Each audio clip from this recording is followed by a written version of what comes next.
तर आम्ही आलो आहे जोगेश्वरीच्या गुंफेत. आज महाशिवरात्र. आजच्या महाशिवरात्रीच्या दिवशी श्री शंकर भगवान यांची पालखी मिरवणूक होते आणि ती गुंफेत आणून ठेवली जाते. तर चला तुम्हाला दाखवतो पुढचा नजारा. ही खूप जुनी गुंफा आहे. ही 1500 वर्ष जुनी गुंफा पांडवांनी बांधलेली होती. आणि हे गुंफेमध्ये जोगेश्वरी मातेचं मंदिर आणि ह्याच्याच पुढे शंकर भगवान यांचे मंदिर आहे. बाहेर आल्यावर अशा प्रकारे हे दृश्य दिसेल.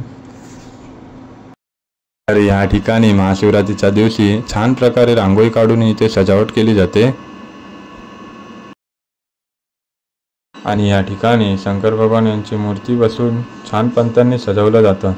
पण ह्या वेळेला इथे काही असं दिसत नाही आहे.